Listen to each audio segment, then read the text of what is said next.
Anong ginagawa mo?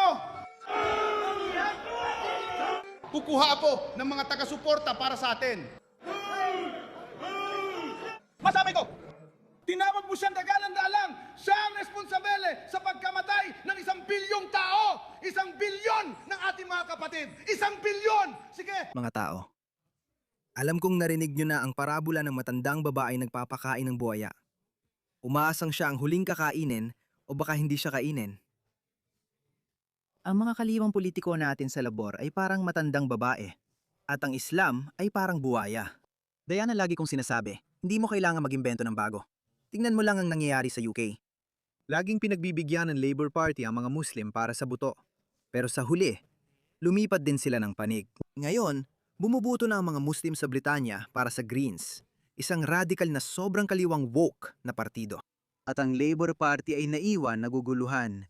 Nag-simp kami para sa inyo, ginawa ang lahat, at nawalan pa ng boto para sa inyo. Pero sa huli, lumipat lang kayo ng panig. Magbibigay ako ng prediksyon. Ganito rin ang mangyayari sa Australia dahil may bagong kanana roon gaya ng One Nation ni Pauline Hanson. Kaya hindi maiwasan na magkakaroon din tayo ng bagong kaliwa sa Australia.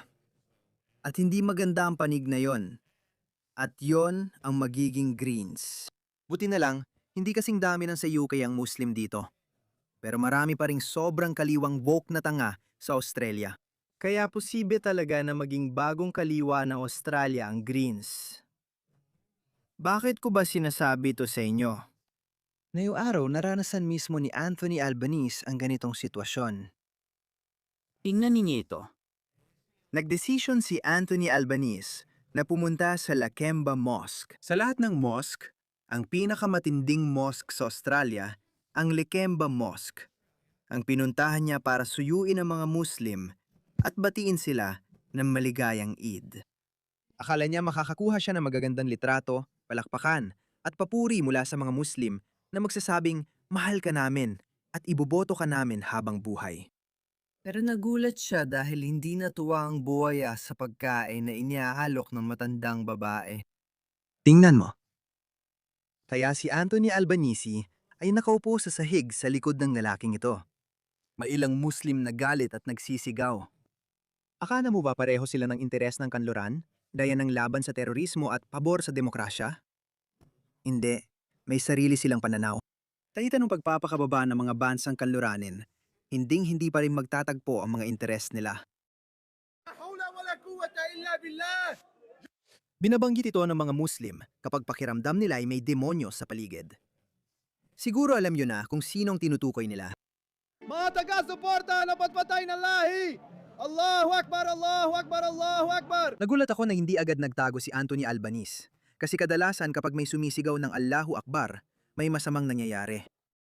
Akbar walillahil hamd! Akbar! Siya yon, nandoon at tinanong si Tony Burke.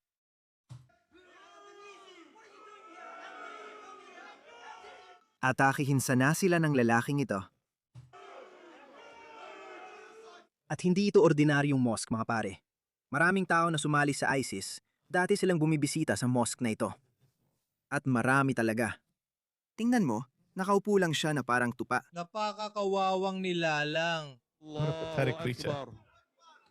Allahu Akbar. Sabi ng matinong Muslim, bakit nyo ginagawa yan? Nahuhulog na maskara natin. Tigilan nyo yan, huwag ganyang umasta. Gagamitin natin sila hanggat kaya para dumami tayo at makapagpasok pa ng marami sa Australia. Mga kapatid natin. Mga mahal kong kapatid. Pinag-uusapan na ito ng mainstream media. Tingnan mo. Kung mabalik na tayo, anong ginagawa mo? Gusto mong atakihin siya. Nasaan ang mga gwardiya? Umasa sila sa mga taong ito. Masama ito! Kami at mga kapatid, Akbar! Tinatawag nila siyang taga-suporta ng genocide. At hayaan mong sabihin ko sa'yo, hindi pinalampas ni Anthony Albanese ang kahit anong pagkakataon para sumuporta sa mga taga-Gaza, mga pro-Palestinian. Hindi niya pinatigil ang mga tao noong sumisigaw sila ng "Gas the Jews". Hindi rin niya pinatigil ang mga pro-Hamas rally sa buong bansa. At kahit si Loki, patuloy niyang sinisisi ang Israel. Ipinapakita lang niyan na kahit gaano mo pa suportahan ang mga taong ito at siraan ang mga taong kapareho natin ng kultura at pagpapahalaga, sa huli, wala ka ring mapapasaya. Iba kasi ang pagpapahalaga ng mga taong ito. Kahit anong gawin o sabihin mo, hindi matatapos ang mga hiling nila. Ngayon genocide, bukas ipagbabawal ang mga aso. Ipagbabawal ang mga pub. Ipagbabawal ang alak. Ipagbabawal ang mga kasino. Ganoon na talagang mangyayari. Hindi na ito matatapos. Pangintanga lang mag-aakalang titigil sila dahil nagbigay ka ng pahayag laban sa Israel. Akbar! Allahu Akbar! Tingnan mo! Wala nga siyang balbas. Palagi nilang sinasabi, mabubuting Muslim, masasamang Muslim. I-define mo. Sino ang mabuting Muslim? Siya ba ay mabuting Muslim? Sabihin mo sa akin, gusto ko malaman kung anong ibig sabihin ng mabuting Muslim at masamang Muslim. Gusto ko talagang malaman. Allahu Akbar! Akbar! Allahu Akbar! Akbar! Ang mga taga-suporta! Mga taga-suporta ng genocide! Lumayo kayo! Bakit kayo nandito? Paalisin nyo sa dito! Paalisin niyo si Anthony Albanese dito. This is our mosque. At hindi magtatagal sasabihin nila sa kanya, paalisin niyo siya sa lungsod namin. Paalisin niyo siya sa mga suburb namin. Paalisin niyo siya sa bansa namin. Amin na ang Australia ngayon. Gustong gusto ko ito. Paalisin nyo siya dito. Paatrasin nyo siya dito. Dapat tayong mga Australianong Muslim ay magkaroon ng malalalim na talakayan kung paano haharapin ang pakikisalamuha sa ugnayang pampolitika. The media and the Tingnan mo ang tanga na to. Kung kaya nilang gawin yon sa pinakamataas na leader ng Australia, paano pa kaya sa mga ordinaryong Australiano? Ikala mo ang lugar na kinaroroonan mo, pakiusap. Isa itong mosque. Ikala mo kami.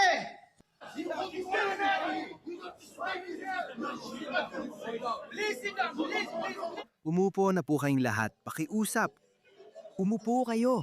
Magpakita kayo ng respeto.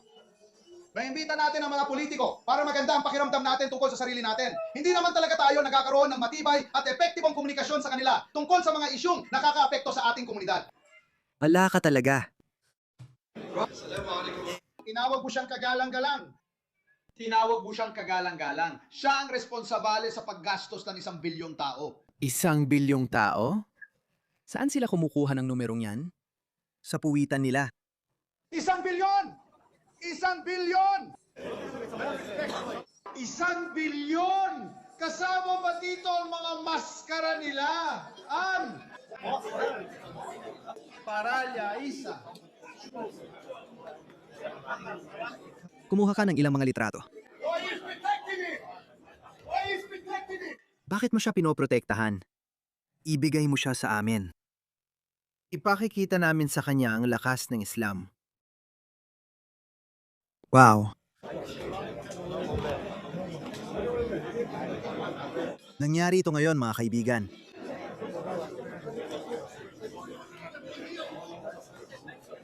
Itulak mo pala yun. Taksil. Ay, grabe. 1 milyong patay. Sinusuportahan niya ang kapatid mo. At ang ginagawa mo, alam mo kahit papaano, alam mo, hindi mo na kami kinakatawan. Kaya nagagalit siya sa pamunuan ng Lakemba Mosque at sinasabi, kahit kayo, hindi nyo na kami kinakatawan. Uulitin ko, sinasabi ko sa'yo, ang Lakemba Mosque ay medyo ekstremistang mosque. Maraming ekstremistang nagmula doon. Gagawa sana ng mga bagay na di mo maisip ang mga sumisigaw kay Anthony Albanese. Hindi kakaiba o naibang mga taong ito. Ang mga taong ito ay sumasalamin sa damdamin ng lahat ng nakikinig sa anti-kanduraning propaganda araw-araw sa mosque na ito. Hindi lang ito limitado sa mga mosque na ito. Nang banggitin ni Pauline Hanson ang Lakemba na isang Islamistang lugar sa Australia, sinabi niyang hindi ito mukhang Australia. Ito ang ibig niyang sabihin. Pinawalang sala siya. 2 araw lang nakalipas, sinabi ito ng punong ministro na isa itong walang kwentang gawain. At magkakaroon ng ilang mga politiko, ilan sa kanila ay kamakailan lang sumikat sa Nepal, na sa totoo lang ay humihikayat na iboto kami sa mundo ng stock. O mas malala pa, babalik tayo sa Australia noong dekada 50 o 60 na ganun pa rin ang itsura ng populasyon. Hindi mangyayari yon. Hindi mangyayari yon. At kalokohan lang yan. Magbabago ng itsura ng Australia. Ito ang ibig niyang sabihin, sila raw ang mga taong makikita natin sa buong Australia. Hindi, Anthony Albanese. Hindi ka namin hahayaang sirain ang Australia dahil lang sa ideolohiya mo. Kahit ano pa yan. Hindi ko alam kung ideolohiya mo ba yan o purong korupsyon lang. Hindi ko alam kung ano yun. At sa totoo lang, wala akong interes. Nagigising na ang mga Australiano. Sobrang relax nila, pero di kasing galang ang mga Briton. At nagigising na rin ang mga Briton. Nagigising na ang mga Briton. Pinag-uusapan na ng mga Tory ang Islam, hindi lang radical kundi mismong Islam. Katatapos lang ni Michael Rubio, durugin ang Islam. Alam kong sinabi niya ang radical na Islam, pero mas marami silang mga politiko sa Amerika na nagsasabing Islam mismo. Islam ito. Panahon na rin parang ating mga pangunahing politiko ay magsimulang pag-usapan ito. Sa oras ng pagre-record ng video na ito, wala pa naging tugon mula sa opisina ni Anthony Albanese. Pero nakikita na niya ang resulta mga pare. Nagloko kasi siya. Nagpapapansin siya para makuha ang boto ng mga Muslim. At sinasabi ko sa inyo, sa huli, itatapon din nila sila. Akala mo ba na sa paglapastangan sa ating estratehikong kaalyado tulad ng Estados Unidos, makukuha mo ang loob ng mga taong ito? Makakakuha ka ng puntos sa kanila? Hindi. Hindi sila titigil. Hayaan lumabas siya pagkatapos noon. At hindi pa rin naging mabait sa kanya ang mga Muslim. Pakinggan ninyo. Isang taon! Sabihin mo, 1 taon. Sabihin mo, 1 taon. Sabi mo, 1 taon! Nakakahiya! Ikaw, gusto mo bang patayin ang mga kapatid ko? Nakakahiya ka!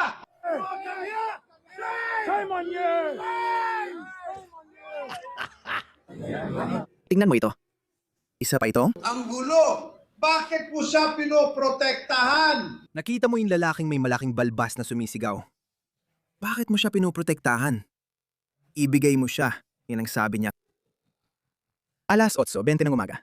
Ngayon, alas 1:20 ng hapon habang nagre-record ako. Hindi naman talaga salita ang Yuse, by the way. Hindi ko alam kung bakit nila paulit-ulit sinasabi yon. 1 taon! Lumayas ka dito. Tingnan mo! Gusto nilang makuha siya. Talagang gusto nila. Mahal kita. Ay, hindi maghihintay ang mga buhaya. Sabi mo, 1 taon! 1 taon ang matinding pagtaas ng mga atake laban sa Islam. Nagreklamo sila noon tungkol dito. Sinasabi niya at ang matinding pagtaas ng atake laban sa Islam. Kaya kung tingin mo mababait at magagalang sila, Hey, kung sila masusunod, alam mo, Anthony Albanese. Mag-ingat ka. Sa madaling salita, naglalobi tayo sa ibang gobyerno dahil sa pulisya. Sabihin mo, bakit siya nandito? Paalisin mo siya. Kami bilang Australia, gusto namin ayusin ito. Paalisin mo siya dito. Sinabi niyang siya ang may sala sa pagkamatay ng ating mga kapatid. Kahit na kinukondena niya, hindi man tuwiran. Pero palihim niyang pinapayagan ng mga pro-Palestine, pro-Hamas, pro-Hezbollah na mga taga-suporta na magprotesta tuwing weekend. Kaya sasabihin ko sa'yo, hindi rin siya gusto ng karamihan sa mainstream Australia dahil doon. Ganito yan mga pare, kung wala kang paninindigan, sa huli, walang tatayo para sa'yo. 1 taon! Igalang nyo kami! Hindi ka na nakaupo dyan! Kalimutan mo na! Sabihin mo, taon! Labas! Kaya ako nagsorry. Gobyerno niya yon pero di namin tatanggapin ang punto niya. Huwag po siyang dalhin dito, kasalanan niya yan! Hindi yun ang punto. Labas! Labas! Lumabas ka! Naalala mo bang nangyari sa Sydney? Ayon sa kanila, sa kanyang pamahalaan naganap ang insidenteng hinila ang mga Muslim habang nagdarasal sa kalsada. 1 linggo pa lang ang nakalipas, galit pa nga sila dahil doon. Hindi nga nila matanggap yon. Isipin mo pa kung anong gagawin nila kapag lalong uminit ang sitwasyon. na siguradong mangyayari. Ayaw namin magkaroon ng problema. Ayaw namin ng politiko. Gusto namin ng mga khalifa. Gusto namin ng autoritarianismo at sharia. Sa Sharia, walang politika sa Sharia. Autoritarianismo ito, walang kalayaan magsalita. Walang mga debate. Basta ang gusto ko ang masusunod. At ang ibig kong sabihin ay ang gusto ng kalipa, na nakabatay sa doktrinang Islamiko. Nagdarasal kami, bakit kailangan pa ng politiko? Sa labas na lang ang politika. Mukhang magiging interesante ang mga susunod na panahon. Mga pare, magandang balita. Kapag sinusubukan nilang kunin ang boto ng mga Muslim at nagagalit ang mga ito, gaya sa UK, mangyayari rin dito. Hindi ko na kailangan maging propeta para malaman yan. Sinasabi ko, matagal ko nang sinusubaybayan ng politika sa UK sa huling 5 taon, at ganun talaga ang nangyayari. Sabi nga, hindi na uulit ang kasaysayan, pero pareho ang mga pangyayari. Sa pagkakataong ito, literal na nauulit ang mga nangyayari, salita sa salita, kilos sa kilos, araw-araw. Nauhuli lang tayo ng 3 o 4 na taon. Yun lang. Magiging interesante ito. Pauline Hansen. Kaya kailangan natin si Pauline Hansen. At kung lalambot si Pauline Hansen, tulad ng paglambot ni Nigel Farage sa UK, magkakaroon tayo ng partido na mas makakanan pa kay Pauline Hansen. Mangyayari yan.